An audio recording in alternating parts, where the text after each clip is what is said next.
많았는데요. 지금은 별 볼 일 없다는 거예요. 지금은 매우 힘들게 살고 있더라는 겁니다.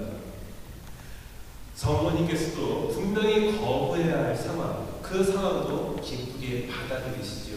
바로 하나님께서 최고의 것을 주신다는 그러한 믿음 때문에 감사하면서 받아들일 수 있었던 것입니다. 그리고 네 번째는요, 비교에서는 절대로 하나님의 부르심에 응답할 수가 없는 것 같습니다. 세상의 기술을 세워본 사람이 있더라고요. 이 세상의 기술이 몇 가지나 되냐면은 42,572개의 기술이 있다고 합니다. 예, 여러분들은 이 중에 몇 가지나 있는 것 같아요? 예, 그렇다면은 여기 질문 하나. 42,572개의 기술이 있는데요. 이 기술을 다 가지고 있는 사람은 어떤 사람일까요? 정말로 대단한 사람이겠죠. 예, 그런데 만약에 이 중에 절반, 21,286개의 기술을 가지고 있으면 이 사람은 대단한 사람일까요? 대단하지 않습니까요? 이 정도는 대단하죠. 그러면은 뚝 뛰어가면서 100개 정도의 기술을 가지고 있다. 대단할까요? 대단하지 않을까요? 대단하죠. 예, 그런데 100개의 기술을 가지고 있어도 충분히 대단한데 이 100개의 기술을 가지고 있는 사람과 42,572개의 기술을 갖고 있는 사람과 비교하면 어떨까요? 볼품 없습니다. 분명히 대단한 건데 이렇게 비교하면 볼품 없어 보인다는 거죠. 바로 비교라는 것은 내 자신을 볼품 없게 만드는 것 같아요. 지금 가지고 있는 것으로도 충분한데 우리들은 항상 부족한 것으로 만들게 된다는 겁니다. 우리가 이런 생각들, 성모님도 역시 마찬가지죠. 성모님도 왜 나는 보통 사람과 똑같이 살지 못했을까 하면서 보통 사람과 비교한다면 어쩌면 우리들의 구원은 이루어질 수가 없었을 것입니다. 저도 열등감이 굉장히 많았었던 사람 중에 한 명이었습니다. 우선 제가 머리가 너무 나빠가지고서 열등감이 많았고요. 제가 신학교 들어갈 때 또 느꼈던 열등감이 뭐였냐면은 글을 너무 못 써가지고서요. 제가 처음에 첫 시험 보고 나서 그때 교수 신부님부터 이런 얘기 들었습니다. 너처럼 글 못 쓰는 처음 봤다. 어떻게 고등학교 졸업한 놈이 이렇게 초등학생보다도 글을 못 쓰냐 하면서 제가 공개적으로 망신이 났습니다. 그래서 제가 걱정이 되죠. 내가 과연 신부 될 수 있을까? 이렇게 글 못 쓰는 내가 이렇게 신부가 될 수 있을까? 신부님들은 강론을 계속 써야 되잖아. 그리고 원고 같은 것도 많이 쓰잖아요. 그러다 보니까 제 자신이 신부 될 수 있는 자격이 전혀 없다고 생각이 들었어요. 그런데 지금 없었어요. 그 당시에 저한테 뭐라고 했던 그 신부님 지금까지 책 한 권도 못 냈습니다. 저 7권 냈어요. 그래서 저의 두 번째 정말 걸린 거는 말하는 것이었습니다. 저는 남들 앞에서는 말을 할 수가 없었어요. 너무 떨려가지고 울렁증이 너무 심했습니다. 남들 앞에서는 심장이 어디서 막혔는지 확실히 알 수가 있어요. 여기가 쿵탕쿵탕 뛰는데 진짜 환장하겠는구나. 이러다 보니까 심장이 뛰니까 바이브레이션이 저절로 들려요. 이러다 보니까 이런 내 자신을 가지고 어떻게 신부가 될 수 있을까라는 생각이 들었어요. 신부가 도저히 될 수 없겠다라고 생각이 들었죠.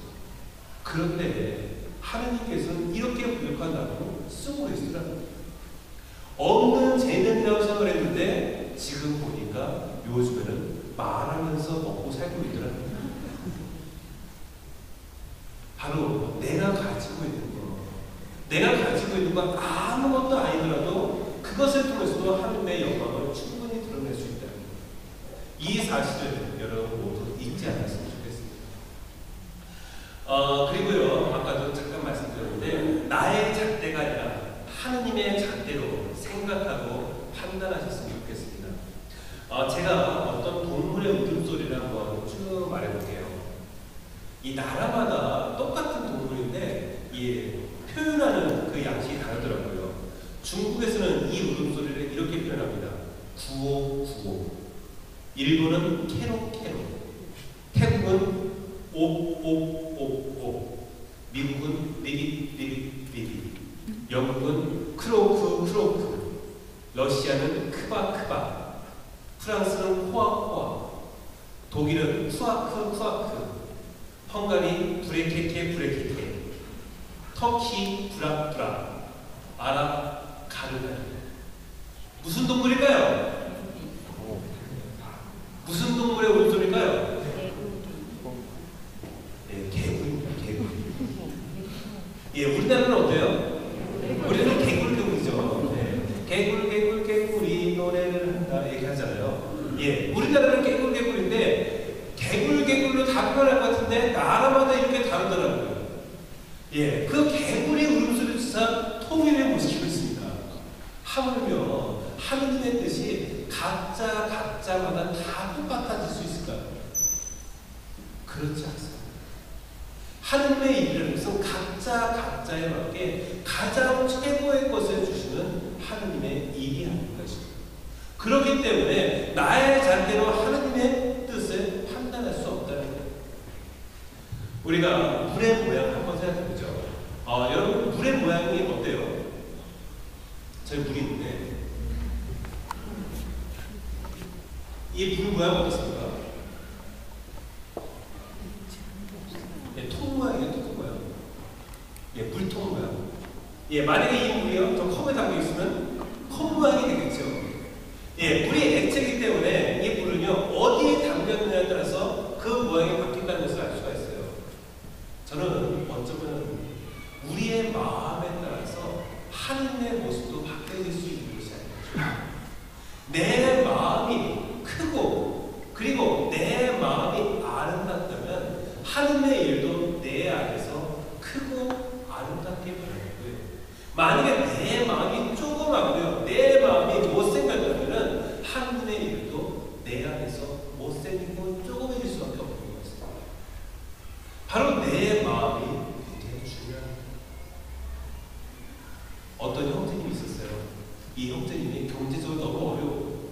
주님께 기도하기 시작합니다. 주님, 저에게 100억만 주십시오. 하면서 기도하기 시작했습니다. 예, 100억 주셨을까? 안 주셨을까요? 간절히 기도했지만 하나님께서 100억을 주시지 않는 거예요. 이 형제님이 어느 날 깨달음이 있었나 봅니다. 하나님한테 이렇게 말합니다. 주님, 저에게 100억을 주신다면 제가 10% 뛰어가지고서 당신께 복원하겠습니다. 이렇게 기도를 합니다. 예, 그렇게 계속 기도했습니다. 하나님께 들어주실까요? 안 들어주실까요? 10% 준다고 했는데 예, 안 들어주시는 거예요. 이 형님이 다시 기도를 합니다. 하느님, 제 기도를 믿지 못하시는군요. 그러면은 먼저 10% 띄시고 95만 주십시오. 바로 우리의 기도가 아닌 거죠. 우리가 이런 식으로 하나님과 타협하고 때로는 하나님께 협박할 때가 상당히 많죠. 어떤 아이가 있었습니다. 이 아이가 초등학생 아이가 있는데요. 이 아이가 성탄절날 예수님께 선물 받는 게 소원이었어요. 주일학교 딱 가보니까 아이들이 항상 예수님한테 선물 받았다는 거예요. 그래서 그 모습이 너무나 부러워서 나도 선물하고 가고 싶은데 했는데 선물을 한 번도 받아보지가 않는 겁니다. 그래서 어머니한테 물었어요. 엄마, 예수님께서는 어떤 아이한테 성탄절에 선물 줘요? 딱 물었습니다. 엄마가 말하죠. 예수님께서는 착한 어린이, 엄마, 아빠 말씀 잘 듣는 어린이, 친구들하고 사이좋게 지내는 어린이에게 선물을 주신단다. 라고, 국어책에 있는 거 얘기했죠. 이렇게 말씀하셨습니다. 그러자 이 아이가 집에 자기 방에 가서 고민하기 시작합니다. 내가 정말로 착한 아이가? 내가 정말로 엄마, 아빠 말씀 잘 들었을까? 친구들하고 사이좋게 지냈을까? 생각을 해보니까 약간 좀 부끄러운 거예요. 그래서 예수님을 설득시켜야 되겠다. 해가지고 편지했습니다. 예수님, 제가 뭘 하는 동안 사실 그렇게 착하지 못했어요. 엄마 아빠 말씀도 잘 안 듣고요. 친구들하고도 대파 많이 싸웠어요. 하지만 이제 정말로 착한 어른이 될 테니까 이번에 꼭 선물 주세요. 라고 편지 썼습니다. 이렇게 쓰고 나니까 예수님께서 이러실 것 같아요. 네가 알다시피 올해도 이렇게 못 살았으니까 올해도 선물 없어 이럴 것 같은 거예요. 그래가지고서 이 아이가 다시 핑계습니다. 예수님, 제가 올해 얼마나 착하게 살았는지 몰라요. 엄마 아빠 말씀도 잘 들었고요. 친구들하고도 사이좋게 지냈어요. 그러니까 선물 주세요 라고 썼더니만 이것도 역시 양심의 가책이 느껴지는 겁니다.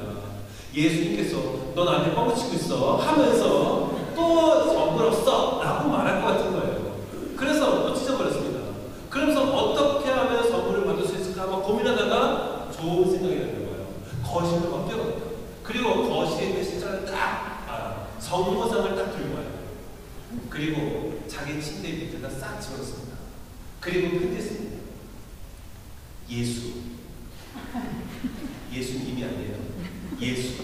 네 애미를 인질로 잡습니다.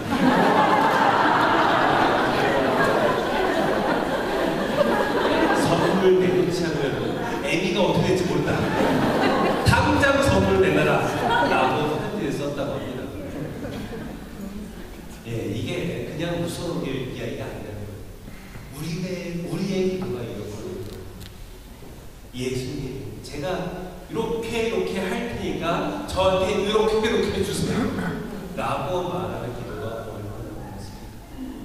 주님께 끊임없이 타협하고요, 주님께 끊임없이 공갈이 윽박치는 것이 바로 우리의 기도가 아니었을까 싶어요. 그래서 제가 어떤 기도 내용을 보게 되었습니다. 우리가 주로 이렇게 기도한다면서 어떤 분이 이렇게 쓴 거예요. 주님이 제게 십자가를 지나시면 기꺼이 지겠습니다. 그 대신 짐꾼을 사서 대신 지도록 해주십시오. 제게 정직하게 살라고 하셨지요. 단 장사할 때만은 예로 해주세요. 원수를 사랑하시면 그렇게 하겠습니다. 그 대신 원수의 항복부터 받아내고 용서하겠습니다.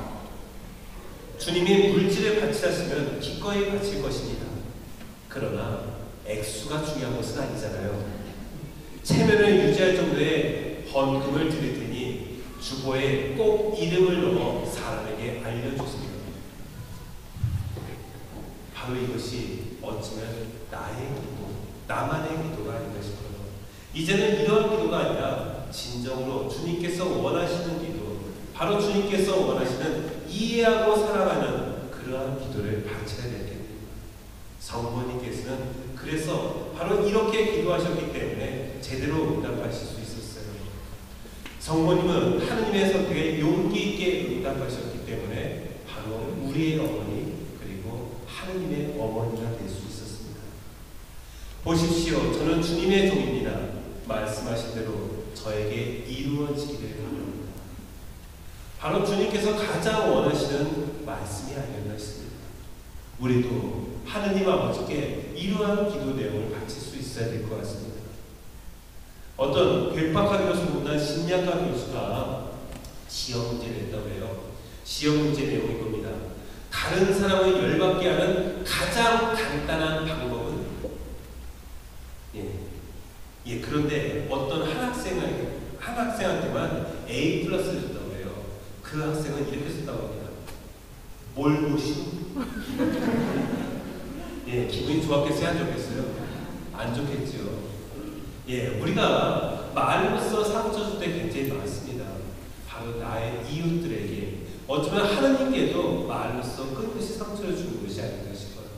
이제는 주님께서 진정으로 원하시는, 바로 저는 주님의 종입니다 라고 말할 수 있는 겸손한 기도를 바쳐야 될 때가 아닌가 있습니다. 그때 성모님께서 여인들 가운데서 가장 복되신 분이 된 것처럼 우리 역시도 이 세상 안에서, 사람들 사이 안에서 가장 복된 주님의 제자가 될 수가 있다는 거예요. 성모님의 그 믿음의 그 결과는요, 바로 우리 모두의 구원으로서 연결됐습니다. 마찬가지로 우리 믿음의 그 결과는 나의 이웃들에게도 많은 영향을 미칠 수가 있다는 거예요. 바로 성모님께서 믿었기 때문에 우리 모두가 구원될 수 있었고, 우리 모두가 살 수 있는 것처럼 바로 나의 믿음을 통해서 나의 이웃들도 역시 살 수가 있습니다. 그렇다면 이 믿음을 위해 우리는 주님을 제대로 바라볼 수 있어야 됩니다. 앞서 명동길 가는 데 있어서 명동길을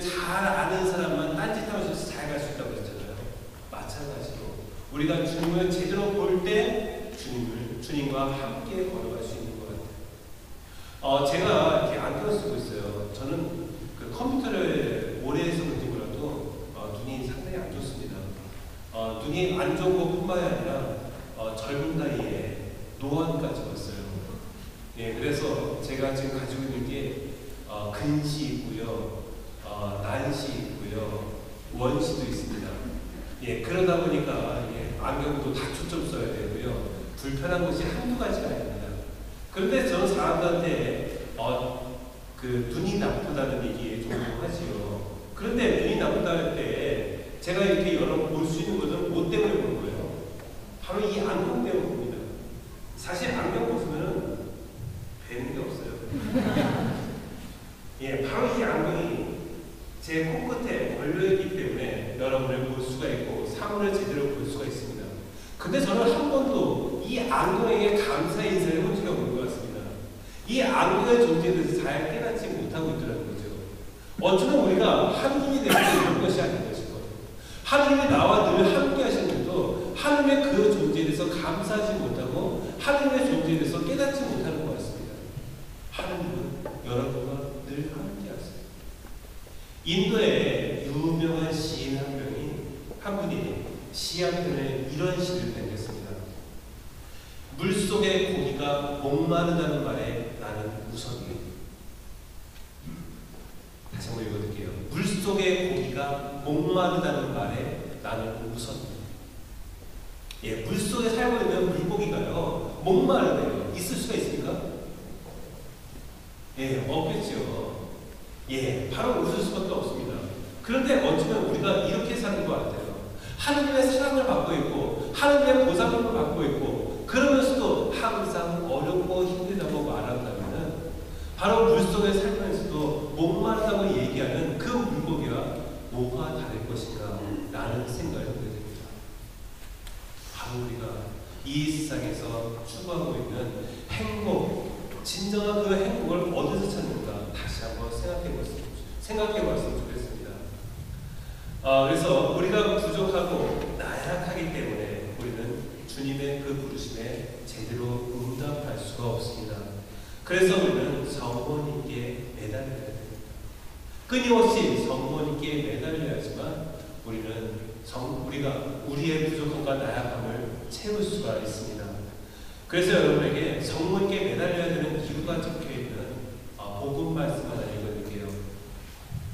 요한복음 2장 1절에서 11절에 말씀입니다.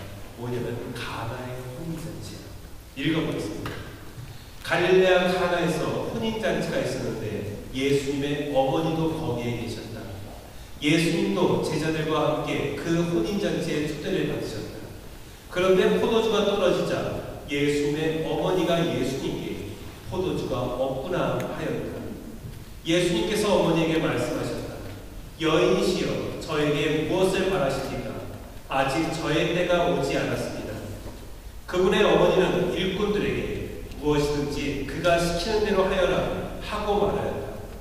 거기에는 유다인들의 정결례에 쓰는 돌로 된 물독 6개가 놓여 있었는데 모두 두세 동이들이었다. 예수님께서 일꾼들에게 물독에 물을 채워라 하고 말씀하셨다. 그들이 물독마다 가득 채우자 예수님께서 그들에게 다시 이제는 그것을 퍼서 과방자에게 날라다 주어라 하셨다. 그들은 곧 그것을 날라갔다. 과방장은 포도주가 된 물을 맛보고 그것이 어디에서 났는지 알지 못하였지만 물을 퍼간 일꾼들은 알고 있었다. 그래서 과방장이 신랑을 불러 그에게 말하였다. 누구든지 먼저 좋은 포도주를 내놓고 손님들이 취하면 그보다 못한 것을 내놓는데 지금까지 좋은 포도주를 남겨두셨군요. 이렇게 예수님께서는 처음으로 갈릴레아 카나에서 표징을 일으키시어 당신의 영광을 드러내셨다. 그리하여 제자들은 예수님을 믿게 되었다. 예, 여기에서 우리가 성모님께 매달려야 되는 이유가 나와요. 예, 우선 물독 6개가 나옵니다. 처음에 이 물독 6개는 가득 채워져 있었습니까? 채워져 있지 않습니까? 빈 동이었습니다. 빈 물동이었습니다. 이 빈 물동이 바로 희망을 잃어버린 모습을 의미합니다. 바로 마음이 메말라 있는 모습을 상징합니다. 그런데 그 물동에 맛있는 포도주가 가득 채워지게 돼요. 바로 희망 없던 삶에서 희망 있는 삶으로 변화된다는 것을 이야기합니다. 바로 예수를 통해서 가능하다는 거죠. 바로 우리의 삶이 어쩌면 이 빈 물동과 같은 때가 종종 있더라는 거예요. 정말로 어렵고 힘들 때, 정말로 외로울 때, 바로 그 순간에 내 마음이 텅 빈 것 같은 그런 느낌이 들면서 빈 물동이 같은 그런 모습이 됩니다. 바로 이 빈 물동이 같은 바로 내 삶을 어떻게 가득 채울 수가 있을까요? 어떻게 희망으로